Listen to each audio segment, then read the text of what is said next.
Welcome to Courtney on Health, seen on malcolmpresents.com, the portal to a new media, Zoomcasting. Anyway, welcome, guys. Well, hi, how are you? We're zooming into Halloween, huh? Yeah, So this is our Halloween show. How can I tell Halloween. it's a Halloween show? I don't know. The only way you can tell with me is because I have a pumpkin in front of my face now. But Courtney is more decked out. I got the whole thing going on here. And you guys are right next to Sleepy Hollow. Wow. Yeah, I was just there yesterday, actually. What- Anyway, so welcome to Courtney on Health, Zoomcast podcast series, which focuses on one's overall well-being. We'll see if the monsters let us be well, with tips on nutrition and exercise given by the fabulous Courtney Gravenese, registered dietitian with a Master of Science degree in nutrition and applied physiology. Courtney is an experienced nutritional and health consultant in the New York metro area and also the nation and the globe and the stars. And she will help guide you on a path to wellness and health. So as you can tell, I mean, I just have this little pumpkin. I have the bigger ones downstairs. I'm going to carve out. Sure. Yeah, we believe you. I've been carving pumpkins with my mom since I'm like 3. So I'm not going to stop now. There you go. So Halloween is an exciting time for many families as kiddos and adults get into the ghostly spirit of things with costumes, pumpkin carving, ghost stories, and of course, at numero uno, trick-or-treating for candy. It turns out that it seems on social media that now they're saying like the Cool House is the one that gives out the big bars. And I'm like, sorry, kiddos, you're getting the mini bars from me. I don't know. That seems to be a thing now. But you know, to me, any form of Reese's Pieces, you know, it's okay. You know, In my neighborhood, we used to go to a place called Toluca Lake. Toluca Lake, there were a lot of actors and actresses live there. Okay. And Bob Hope lived there, and Roy Disney. Did they give candy out, or were they stop Well, people some of at them the gave gate? little toys, but they gave whole. What you're talking about? They gave whole bars. I mean, they gave the Hershey bar, the bar itself, not the little stickle. Well, you know, there's the candy industry this year is it's going to top 3 billion, and that's to me $3 billion. Because candy's gone up in price like everything else, but people are still, you know, it's Halloween, we're going to get the stuff and that's it. So it doesn't seem to bother them.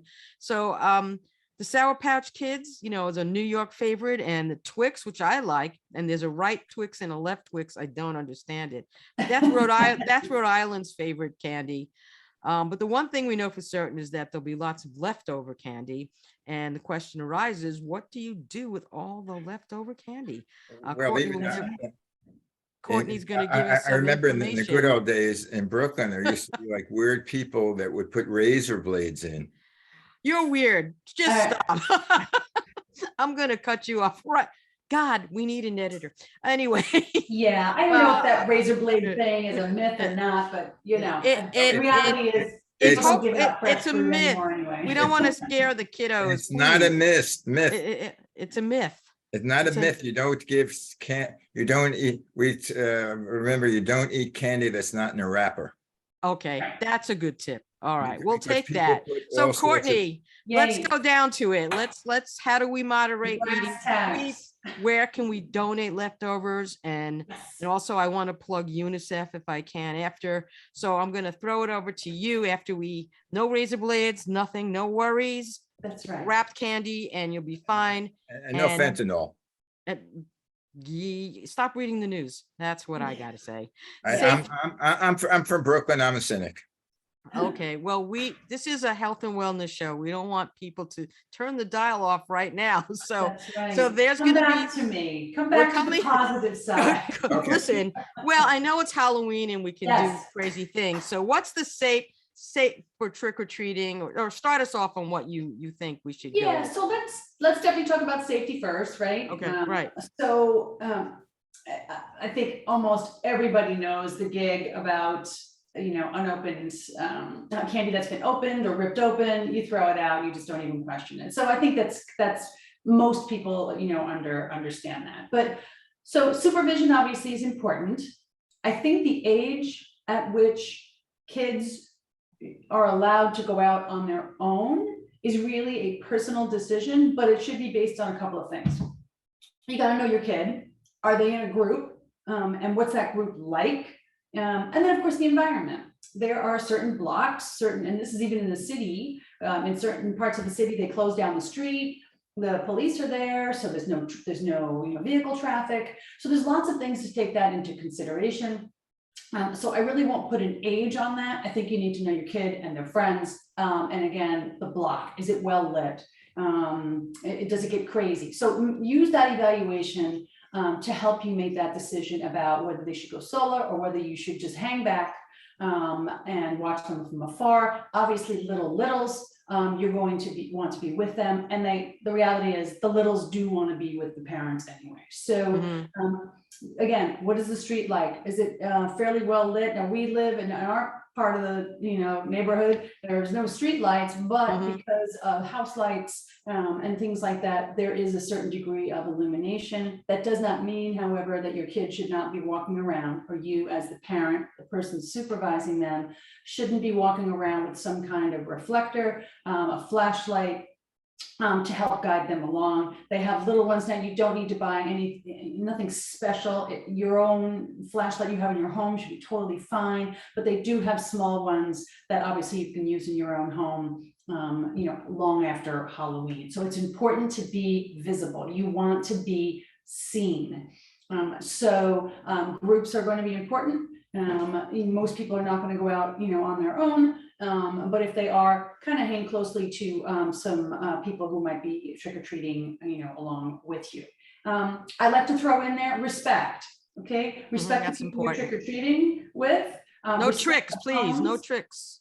On which you are going. I can't tell you. I feel like with my kids, especially with my son now, he's like, I know, Mom, I know. Thank you. I'm like, look, you can't just walk up to a door and ring a doorbell. You got to ring the doorbell. You have to say trick or treat, and you have to say thank you, because you're just sitting there staring at a parent, and it's like, right, exactly. So respect. I got to put that out there because I think that's really important.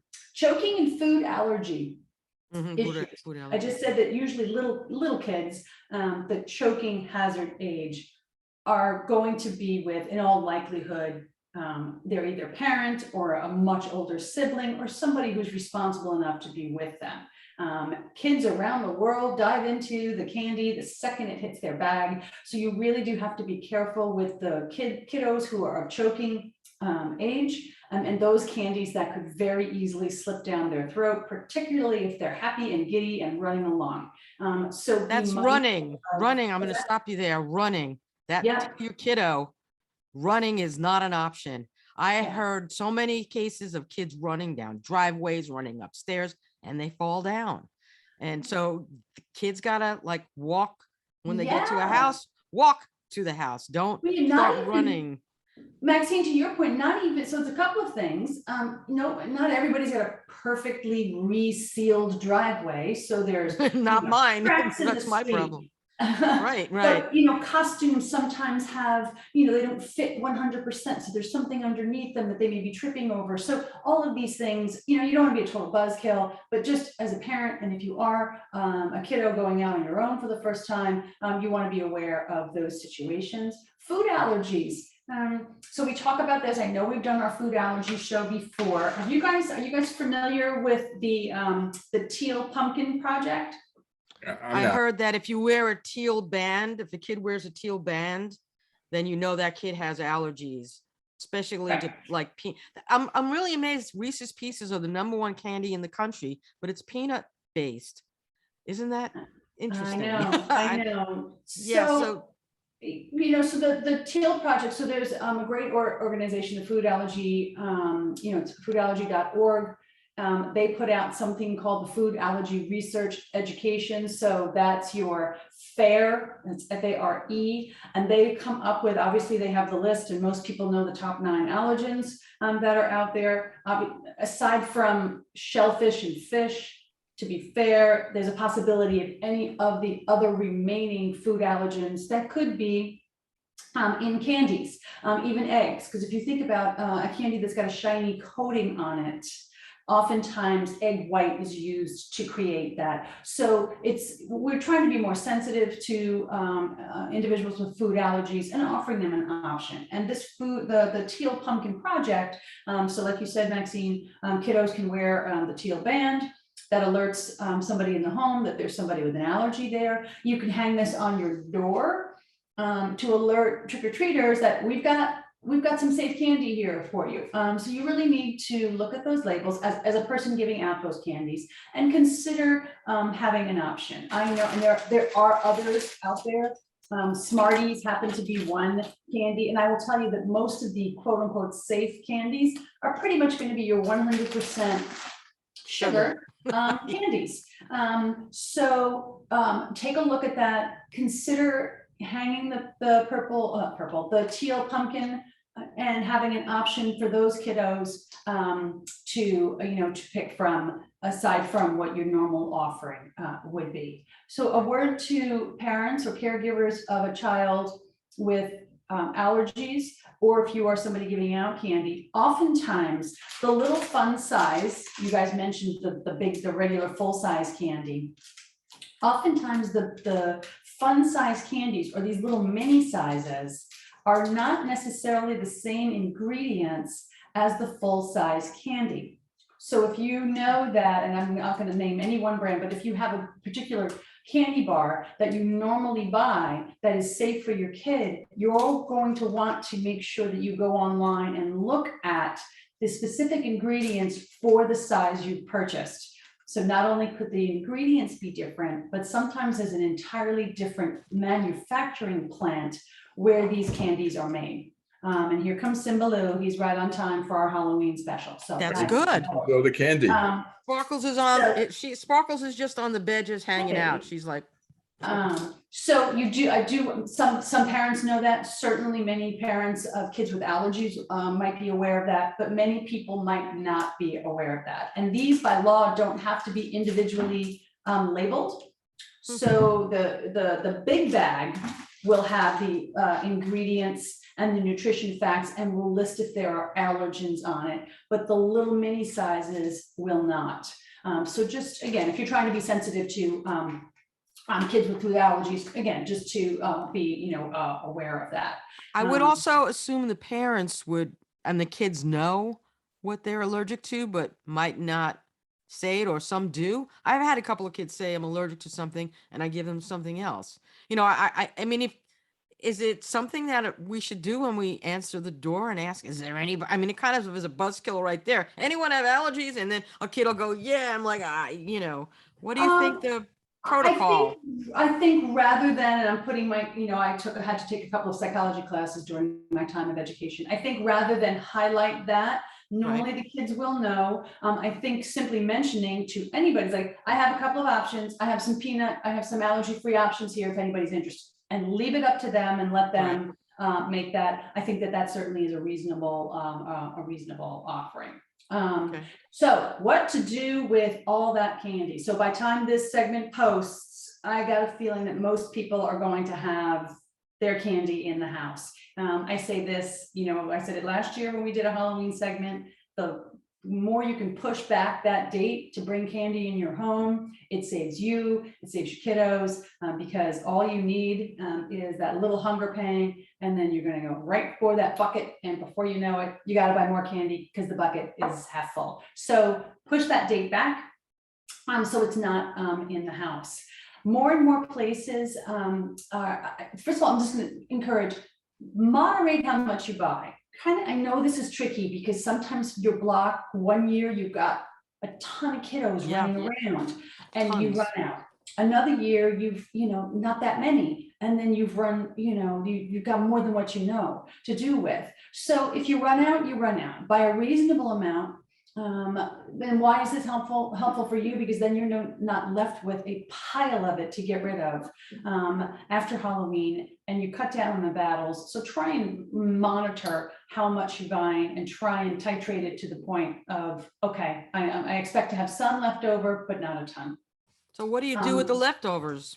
So what do you do with the leftovers? So, okay, so with the kiddos, I think it's important to come up with a plan, and that's very personal for each of you. Like, okay, oftentimes it's let's sit down, let's get rid of the stuff that should be thrown out, opened, ripped, things like that, stuff that doesn't look safe. Let's have a donate pile or a pile that, and I'm going to give you some suggestions aside from donation.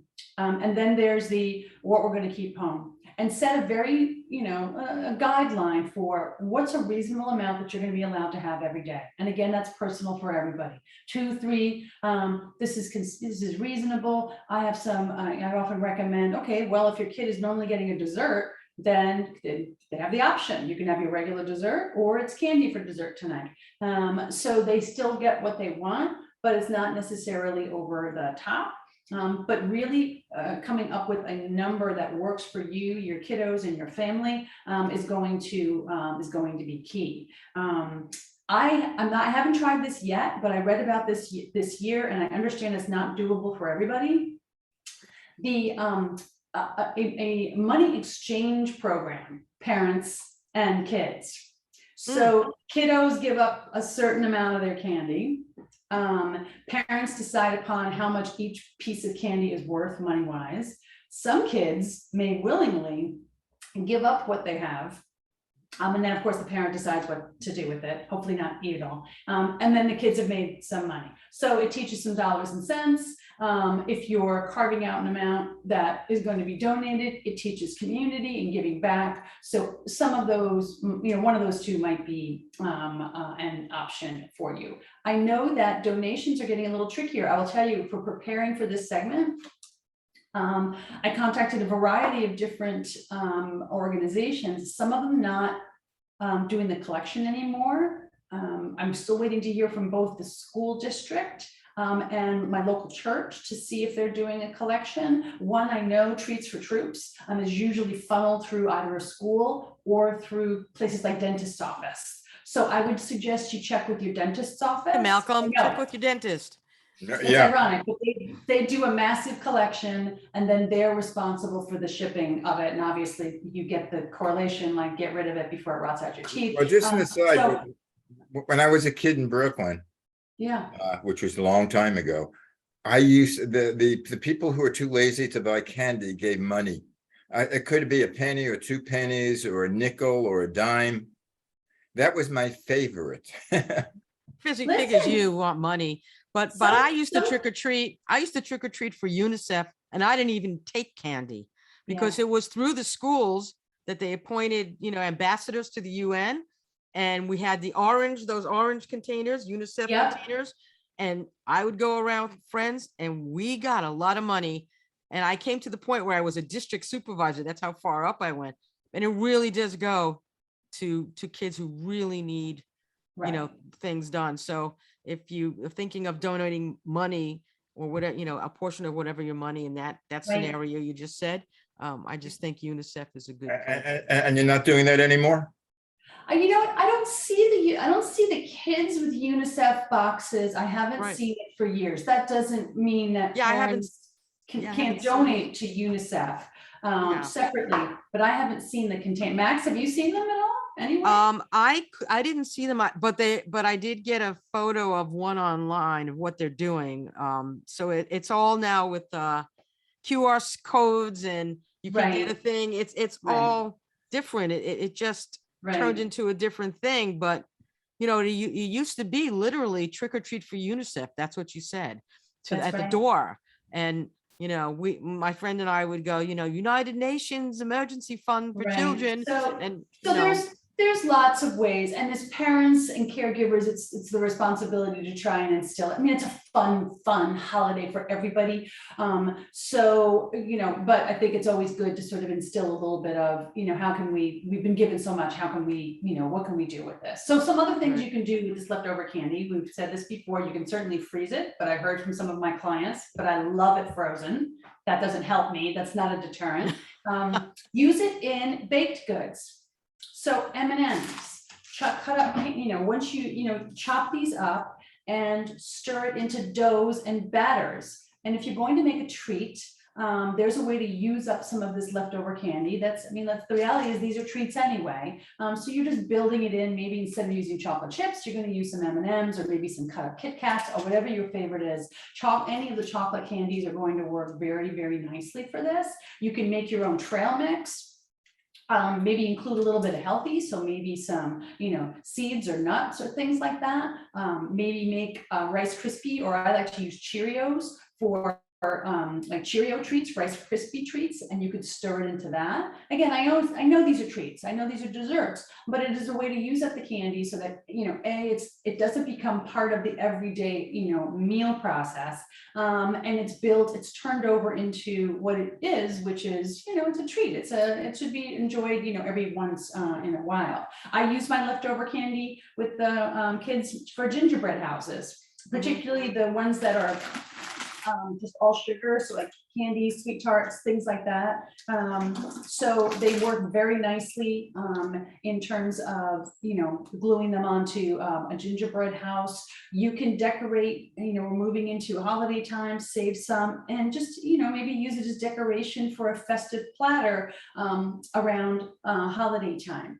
If you've got chocolate, you might be wondering why I got a bottle of wine here. Well, for the adults, obviously, maybe save some of the chocolate and have a wine, red wine and chocolate have long been a nice combination that goes well together. So maybe save it for a decadent treat to go with a wine course. I have my coffee cup here because, again, a little bit, we all like a little bit of sweet. Have a cup of coffee, maybe melt a little bit of chocolate in there. I've done that. Yeah. Save hot chocolate, s'mores. Yeah. Also, I read you can take like bananas or strawberries, roll them in some chocolate, and also, dice up some of the Kit Kats, whatever you have, and you can roll all that, and you can have a treat that has at least a fruit in it, something that's a little more, and it's fun to kind of make with your kid, and so bananas and strawberries and chocolate go very well together. So that's well, in my neighborhood, Sherman Oaks, they had you go to certain homes, and they would have the adults would be having parties. The parents would invite 3 or 4 couples over, and basically they'd be having cheese and wine, and if they knew who you were, they'd invite the adults in to have a sip of wine. Really? Yeah, that's so California. I don't know. That's like I don't think, Courtney, would you ever think we do it? Tis a fun holiday. Well, especially if parents are joining the kids, it's not uncommon, particularly, certainly if nobody's driving very far, to come in, kids. And then I recommended this last year, and I still recommend this: feed your kids before they go trick or treating. Yeah. So you're going to want to do that. So oftentimes parents come too, particularly if they're joining their kids, and then maybe they'll have a glass of wine or two, then they go outside and walk with them. So any combination of that works. Like I said, it's a super, super fun holiday. You just want to find a way to moderate the amount that you have. Again, set a guideline with your kiddos about the amount. Be reasonable that it's going to be sticking around for a while. Be reasonable with yourself in terms of how long you're going to let that sit in the kitchen when you're getting hungry or stressed at work, and you go into that bag. You need a game plan on what to do with it, and hopefully one of these suggestions in terms of what to do with that leftover candy will work for you. Would local food pantries take that, or homeless shelters, or nursing homes? It's interesting you said that, because I did reach out to a local food pantry, and they don't necessarily want to advertise that. Remember, particularly food pantries, which are supposed to be a resource for guests to, feed themselves and their families, hopefully with healthier food options. So what they don't want to end up with is pounds and pounds and pounds of candy. So less, I would say food pantries less so. Maybe places that, like children's hospitals, like Ronald McDonald House, Right. Again, you don't want to flood them up either, but these children obviously are not going to be, trick or Right. treating the traditional way. So I would say that's an option to certainly look into, and then perhaps some homeless shelters. But I know food pantries are really trying to make their offerings about as healthy as they can. So try to limit the treats as much as possible. I have a question for adults or for kids. Despite you know what to do, but the temptation to eat all that sugar and candy, a lot of people will overeat the sugar. Is there anything, any food or something, a beverage they could take either before they go to sleep or the next morning to counteract any sugar effect they might have? There really isn't. I wish, because that would, wow. That would be quite an thing. Seriously. Yeah, like a That would morning be after pill. fantastic. You don't want to have a ton of sugar. I mean, the whole connection between sugar and hyperactivity, it's a little loose. I mean, if you think about it, most kids are usually they're at a party or they're running around. So it's probably a lot of things contributing to that hyperactivity. I mean, generally you don't want to have a lot of food of anything before you're going to sleep. But I would say if you're going to have it on the earlier side, particularly chocolate, because even milk chocolate is going to have some caffeine in it, and that could of course interrupt your sleep. But no, Malcolm, to answer your question, I don't know of anything that can, counteract the sugar that You're getting a sugar rush. That's gonna happen.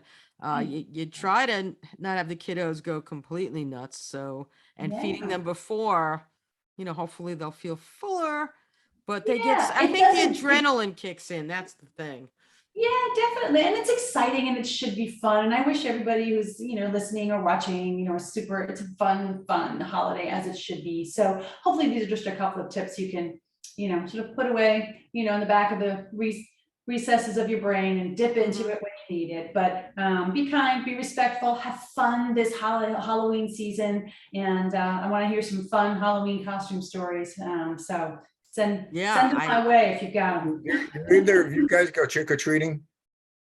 Did we? No, do you now? Now, currently? No. Yeah.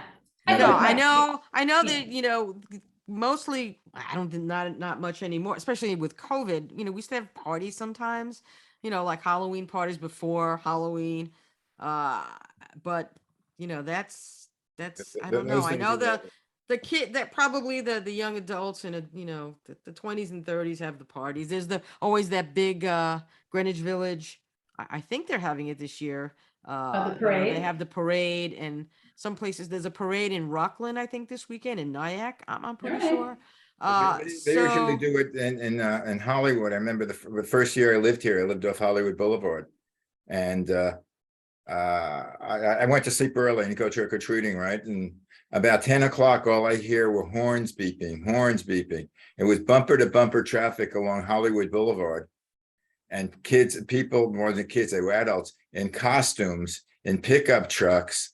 I know after a while they banned that because the story, because it would become out of control because everybody would also be drinking alcohol. But anyway, guys, our time. Not in New York. We the parade in the village is quite a thing, but there's a lot of police there, and hopefully everyone will behave and have fun. Now they do it in West Hollywood. Anyway, guys, as I said, our time is up. Okay. Well, and we that must was some good treats, and so we hope you have good treats and no tricks, and be careful out there, but have a good time. We all need to have fun. It's been a crazy couple of years, so fun is good. And so thank you for joining us for Courtney on Health. To get more info, follow Courtney on her Facebook page, which is Courtney on Health, on Instagram at CLG Wellness, on TikTok. Got to have a Halloween TikTok on there, and visit her website, CourtneyGravenese.com. For more shows, go to MalcolmPresents.com, ManyShadesOfGreen.com. This is Courtney on Health, smart, sound nutrition, strong, safe fitness, and we will catch you again next time. Happy Halloween. Happy and safe Halloween. Bye. Pumpkins upon us. Woo!